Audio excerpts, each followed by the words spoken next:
दोस्तों, सच्चे हृदय से कमेंट बॉक्स में लिखें, जय माता दी माता रानी आपके सभी कष्टों को समाप्त करें, आपकी झोली खुशियों से सदैव भरी रहे।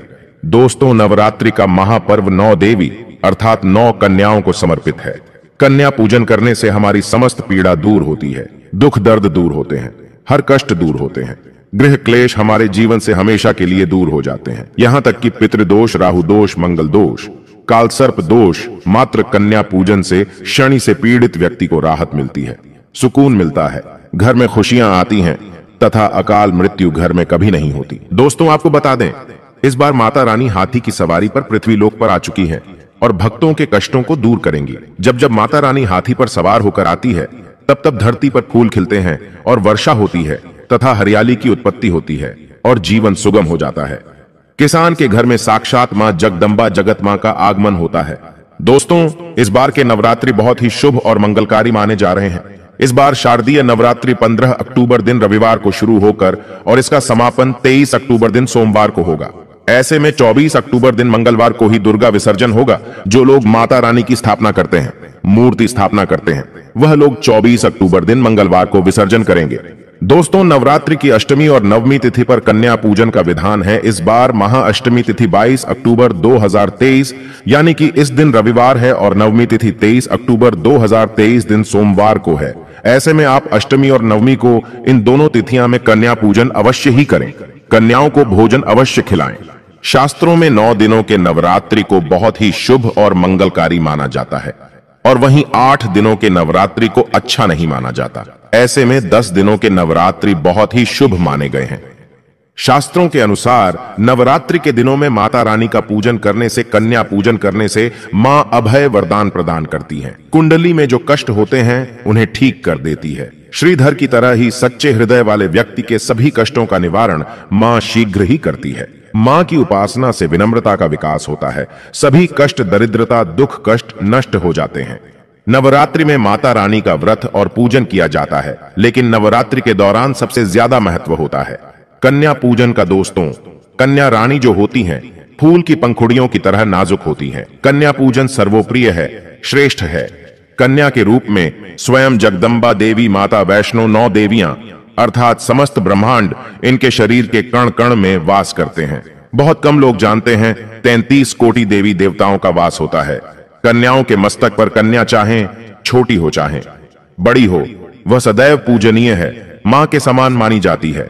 दोस्तों, माना जाता है व्रत और उपासना से माता रानी इतना प्रसन्न नहीं होती है जितना कि कन्या पूजन से होती है। नवरात्रि में छोटी छोटी कन्याओं को माता रानी का स्वरूप माना जाता है। कन्याओं को भोग लगाया जाता है, उन्हें प्रसन्न किया जाता है और बदले में आशीर्वाद मांगा जाता है। कन्याओं को प्रसन्न करने के लिए गिफ्ट आदि उपहार वगैरह दिए जाते हैं। माना जाता है अगर कन्याओं को कोई भेंट दी जाए और वो उसे खुशी खुशी स्वीकार कर ले, तो इसका मतलब है माता रानी अर्थात माता वैष्णो ने वो भेंट स्वीकार कर ली। जिन पर कन्याएं प्रसन्न होती हैं, तो समझो उन्हें माता रानी का आशीर्वाद मिल गया और माता रानी की कृपा से उन्हें मुंह मांगा वरदान प्राप्त होता है। कन्या पूजन कोई मामूली पूजन नहीं होता। समस्त ब्रह्मांड में जो पूजा होती है, उनसे बढ़कर कन्या पूजन को माना जाता है।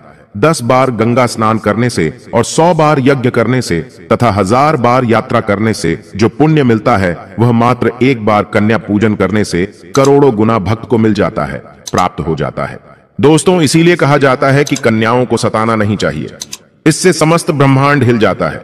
कन्याओं की जितनी सेवा की जाए कम ही होती है। कन्याएं कोई मामूली नहीं होती। कन्या के रूप में स्वयं उनके मस्तक पर विराजमान होकर स्वयं देवी चलकर आपके घर तक आती हैं। नवरात्रि में 2 साल से लेकर 10 साल तक की कन्या का पूजन होना चाहिए। अष्टमी अथवा नवमी को कन्याओं के पैर धोकर भोजन कराना, उपहार आदि देना श्रेष्ठ माना जाता है, दुर्लभ माना जाता है।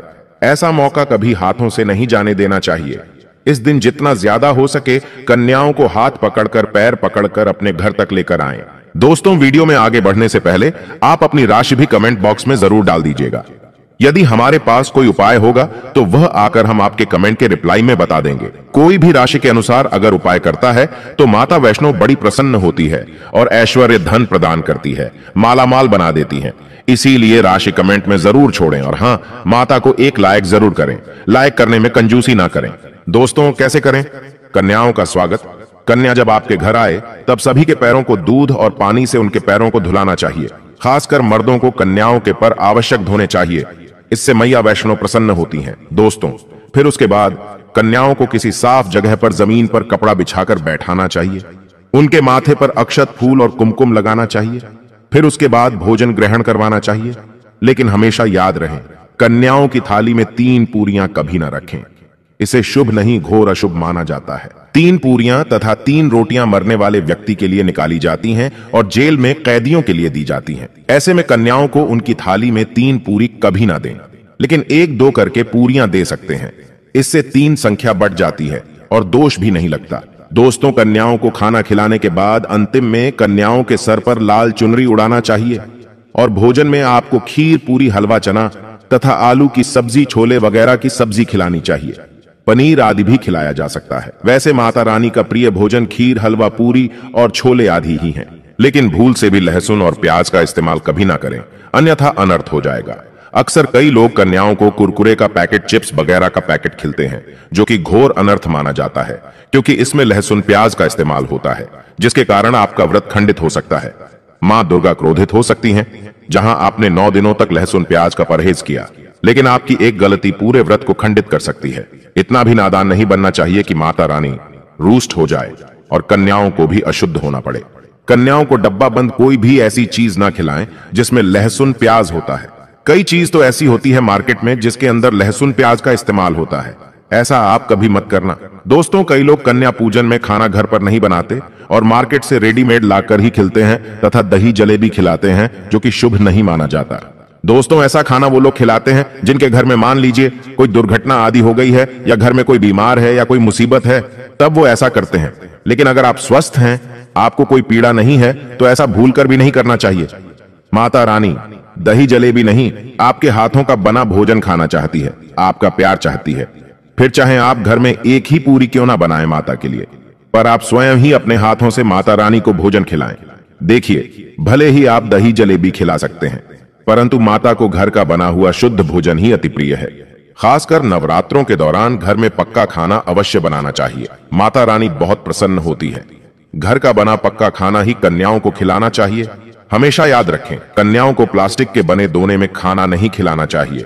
ऐसे बर्तन पूजा पाठ के लिए शुभ नहीं अशुभ होते हैं, क्योंकि प्लास्टिक के ज्यादातर बर्तन जो होते हैं जानवरों की हड्डियों द्वारा बनाए जाते हैं, इसीलिए ऐसा पाप मत करना।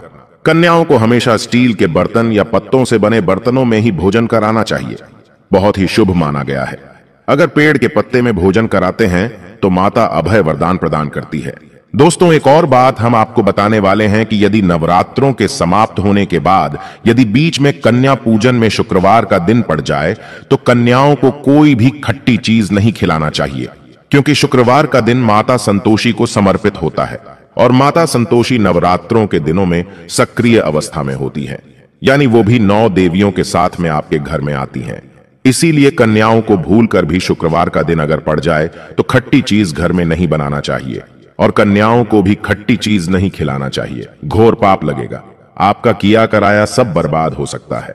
खट्टी चीजों से माता संतोषी रूष्ट हो सकती हैं, चिढ़ सकती हैं, आपको श्राप दे सकती हैं, इसीलिए नादान ना बने।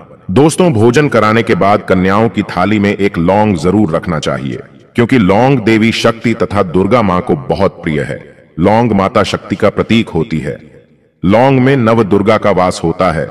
इन 9 दिनों में माता रानी को लौंग का भोग ही लगाया जाता है, तो खाना खाने के बाद कन्याओं को लौंग अवश्य अर्पित करें। माता रानी को अमृत से बढ़कर लौंग प्रिय है, इसीलिए कन्याओं को थाली में चुपचाप एक लौंग जरूर रख दें। आपका भाग्य चमक जाएगा। माता लक्ष्मी आपके जीवन में धन की कोई भी कमी नहीं होने देंगी। दोस्तों, आपको बता दें, कन्याओं को उपहार में क्या दें। कन्याओं को खुश करने के लिए उनकी थाली में दक्षिणा डालें, ताकि आपके घर में संपन्नता बनी रहे तथा धन की कोई भी कमी ना हो। कन्या जब आपके घर से खुशी खुशी धन लेकर जाती है तो वह भी आपको खुशी खुशी कई गुना आपको धन प्रदान करती है। इस समय कंजूसी मत करना, खुशी खुशी कन्याओं को धन अवश्य देना। कन्याओं को कोई सुंदर गिफ्ट दे सकते हैं। शास्त्रों में बताया जाता है कि कन्या जितना खुश होती है, माता रानी उतना ही जल्द फल की प्राप्ति प्रदान करती है। ऐसे में आप कन्याओं को चॉकलेट बॉक्स दे सकते हैं तथा खूबसूरत कपड़े दे सकते हैं। याद रहे, काले कपड़े ना दें और स्टील के बर्तन भी गिफ्ट के तौर पर दे सकते हैं।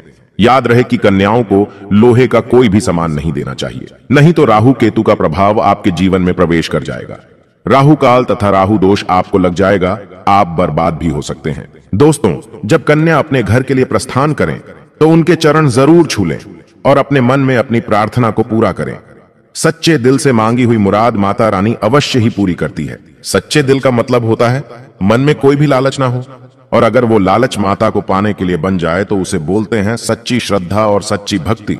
ऐसी भक्ति के आगे स्वयं 33 कोटि देवी देवता आपको नमस्कार करते हैं। दोस्तों, नवरात्रों के दिनों में अगर मिल जाए आपको ये संकेत तो समझो, माँ दुर्गा आपके घर में आ चुकी हैं। ये संकेत बताते हैं माँ दुर्गा का आशीर्वाद आपको प्राप्त होने वाला है। तो आइए शुरू करते हैं। दोस्तों, पहला संकेत, जब आप कलश स्थापना करते हैं तो जौ से निकली हरियाली बहुत ही शुभ मानी गई है। कहा जाता है कि जौ से निकली हरियाली हमारे भविष्य में होने वाले अच्छे और बुरे होने का संकेत देती है। ये सभी बातें हमारे आने वाले साल का भविष्य बताती हैं। यदि आपने जौ बोए हैं और वो किसी कारणवश नहीं हो पाए हैं तो ये संकेत बड़ा ही मनहूस माना गया है। कहा जाता है कि नवरात्रों में जौ अगर सूख जाते हैं या बढ़ते नहीं हैं तो आपको समझ लेना चाहिए कि ये साल आपका खराब होने वाला है तथा घर में कोई बीमारी आने वाली है, या दिन दुगनी रात चौगुनी आपकी कम होने वाली है या घटने वाली है। दोस्तों, ये धन हानि का संकेत माना गया है, क्योंकि आपने कोई ना कोई गलती ऐसी कर दी होगी जिसके कारण माता रानी नाराज हो गई हैं। इसीलिए माता से आप क्षमा अवश्य मांग ले। माँ अपने भक्तों को अवश्य माफ करती है। एक माँ ही होती है जो अपने बेटे को, अपने लाल को हर गलती पर माफ करती है, लेकिन ऐसा बेटा किस काम का जो माँ से माफी ना मांगे। इसीलिए माता रानी से अपनी गलती की माफी अवश्य मांग लें। मैया वैष्णो अपने भक्तों को कभी निराश ही नहीं करती, बल्कि उन्हें धन धान्य से और खुशियों से परिपूर्ण बना देती है। और दोस्तों, यदि जौ हरे भरे हो जाते हैं तो यह शुभ संकेत होता है। इससे आने वाले समय में आपको बहुत ज्यादा ही धन लाभ होगा। माना जाता है कि 1 रुपए का सिक्का या चांदी का कोई भी सिक्का जौ के बीचों बीच में अगर मिट्टी में दबा दिया जाए तो घर में सुख समृद्धि आती है। माता लक्ष्मी दौड़ी दौड़ी चली आती है। जौ के अंदर हमेशा 1 रुपए का सिक्का अवश्य डालना चाहिए। जौ को खाली नहीं रखना चाहिए, उसमें धन वगैरह अवश्य डालना चाहिए। इससे माता का आशीर्वाद सदैव परिवार पर बना रहता है और जीवन में कोई भी संकट नहीं आता। खाली जौ मतलब धन भी खाली, खुशियां भी खाली ही मिलेंगी। दोस्तों, नंबर 2, यदि आपकी नींद नवरात्रों के दौरान सुबह 4 बजे के आसपास खुलती है तो इसे बड़ा ही शुभ संकेत माना जाता है, क्योंकि यह समय ब्रह्म मुहूर्त कहलाता है। इस समय देवी शक्ति अपने सच्चे भक्तों को ही जागती है। इस समय उठाना मतलब माता की कृपा प्राप्त करने के बराबर माना गया है। ये संकेत बताते हैं कि माता की सच्ची भक्ति का प्रभाव आपके ऊपर हो चुका है और माता रानी आपको जल्दी ही कोई खुशखबरी देने वाली है। मां आपकी सच्ची भक्ति से बहुत खुश हैं। दोस्तों, नंबर 3, यदि नवरात्रि में आपका मन प्रसन्न होने लगे, पूजा पाठ में आपका मन लगने लगे, पूजा करते समय मन का शांत होना यह दर्शाता है कि आपको बहुत जल्द मां की कृपा प्राप्त होने वाली है। माता रानी आपकी भक्ति से बहुत खुश हैं। आपकी भक्ति माता रानी को आनंद दे रही है। ऐसे व्यक्ति को समझ जाना चाहिए कि उसके जीवन में अब अच्छा समय आने वाला है। दोस्तों, नंबर 4, नवरात्रों के दौरान अगर मां के गले से फूल गिर जाए तथा जौ के हरे भरे पत्ते अगर बिन हवा के हिल जाएं तो इसे अति उत्तम माना गया है। यह संकेत बताता है कि माता रानी का आगमन आपके घर में अस्थायी रूप से हो चुका है। आपको माता लक्ष्मी की कृपा प्राप्त होने वाली है। ये संकेत कुछ खास लोगों को ही दिखाई देते हैं। माना जाता है कि पूजा करते समय अगर धुआं अधिक बढ़ जाए तो इससे यह पता चलता है कि आपके घर से गरीबी हमेशा हमेशा के लिए जाने वाली है। भूत प्रेत आत्माएं अब आपके घर से हमेशा के लिए जाने वाले हैं। पूजा करते समय धुएं का अधिक होना बहुत ही शुभ और मंगलकारी माना गया है। ये संकेत भविष्य में अच्छे परिणाम को दर्शाते हैं। दोस्तों, नंबर 5, द्वार पर गाय का आना। वेदों में बताया जाता है कि नवरात्रि के दौरान गाय माता का घर में आना बड़ा ही शुभ संकेत माना गया है। नवरात्रि में द्वार पर गाय का आना अत्यंत शुभ है। यदि आपके भी द्वार पर गाय आती है तो गाय के माथे पर कुमकुम लगाना ना भूले तथा गाय को रोटी जरूर खिलाएं। इससे मां दुर्गा अत्यंत प्रसन्न होंगी और आपकी झोली खुशियों से भर देंगी। द्वार पर गाय का बार बार आना भी जीवन में आने वाले अच्छे संकेतों की ओर इशारा करता है। दोस्तों, नंबर 6, सपने में शेर का दिखाई देना। अगर आपके सपनों में मां दुर्गा दिखाई देती है, अर्थात कोई भी देवी अगर आपके सपनों में दिखाई देती है तो बड़ा ही शुभ माना गया है। नवरात्रों के पावन अवसर पर माता के दर्शन किसी खास भक्तों को ही होते हैं। ये सपने कभी किसी को शेयर मत करना। यदि माता की सवारी तथा शेर रात्रि में सपने में बार बार दिखाई देता है तो मां दुर्गा आपसे प्रसन्न है। ये संकेत बताते हैं कि जल्द ही आपकी कोई मनोकामना अवश्य पूर्ण होगी और आपके शत्रुओं का नाश हो जाएगा। शत्रु आपके नाम से ही थर-थर कांपने लगेगा। मां दुर्गा का वाहन शेर है, इसीलिए नवरात्रि में शेर का दिखाई देना अत्यंत शुभ संकेत होता है। दोस्तों, नंबर 7, यदि कोई छोटी कन्या आपको सुबह सुबह लाल वस्त्र धारण किए हुए दिखाई देती है तो आपने साक्षात मां दुर्गा के दर्शन किए हैं। यदि नवरात्रों में सबसे पहले आपके घर में कन्याओं का आगमन हो जाए तो समझो आपको दुनिया की कोई भी शक्ति, ब्रह्मांड की कोई भी शक्ति आपको करोड़पति होने से नहीं रोक सकती। आपके जीवन में, आपके घर में माता लक्ष्मी का आगमन होने वाला है। आप दिन दुगनी रात चौगुनी तरक्की करेंगे। अब आप खुशियां मनाइए और मिठाइयां बांटें। ऐसे में कन्याओं को भरपूर तरीके से खुश रखें और उनका आगमन दूध से चरण धुलाकर करें। कोई भी कंजूसी ना करें। दोस्तों, माता रानी आपको यह संकेत दे रही है कि अब आपका बुरा समय समाप्त हो चुका है। अब जीवन में सुख समृद्धि के द्वार खुल जाएंगे। दोस्तों, नंबर 8, घर पर उल्लू का आना। यदि मां लक्ष्मी का वाहन उल्लू नवरात्रि में आपके घर पर आकर बैठ जाए तो यह भी शुभ संकेत है। इसका अर्थ है कि मां लक्ष्मी का आपके घर में प्रवेश हो चुका है और आपकी आर्थिक स्थिति और मजबूत होगी। लेकिन याद रहे, उल्लू नवरात्रि और दीपावली पर आना ही शुभ माना जाता है। दोस्तों, नंबर 9, यदि ब्रह्म मुहूर्त के समय यानी सुबह के 4 बजे के आसपास घंटियों की आवाज सुनाई दे जाए या शंख की आवाज सुनाई दे जाए तथा कोई भजन सुनाई दे जाए तो बड़ा ही शुभ संकेत माना गया है। इससे यह पता चलता है कि माता रानी आपकी भक्ति से बहुत प्रसन्न है और आपके जीवन में सभी नकारात्मकता का नाश होने वाला है तथा माता लक्ष्मी की कृपा आपको प्राप्त होने वाली है। दोस्तों, नवरात्रों के दौरान घर में काली चींटियों का दिखाना, लंबी लंबी लाइन बनाकर मुंह में खाना ले जाते हुए चींटियों को देखना अच्छा संकेत माना गया है। और यदि मंदिर में पूजा करते समय कोई छिपकली आदि दिखाई दे जाए या मंदिर के स्थान की ओर छिपकली चली जाए तो बड़ा ही शुभ संकेत माना गया है। इससे यह पता चलता है कि आपको माता लक्ष्मी की कृपा प्राप्त होने वाली है। मां का आशीर्वाद आपको मिलने वाला है। नवरात्रों के दौरान मंदिर में छिपकली का दिखना बहुत ही शुभ संकेत माना गया है। आपकी भक्ति का फल आपको शीघ्र ही मिलने वाला है, क्योंकि छिपकली को माता लक्ष्मी का प्रतीक माना गया है। किसी शुभ अवसर पर छिपकली का दिखना मंगलकारी माना गया है और नवरात्रि में छिपकली का मंदिर में दिखना साक्षात देवी लक्ष्मी का स्वरूप माना गया है। दोस्तों, अगर आप वाकई में मां वैष्णो की कृपा पाना चाहते हैं तो कमेंट बॉक्स में लिखें, जय माता दी माता रानी आपकी झोली खुशियों से भर दें। मां वैष्णो के लिए एक लाइक तो बनता है।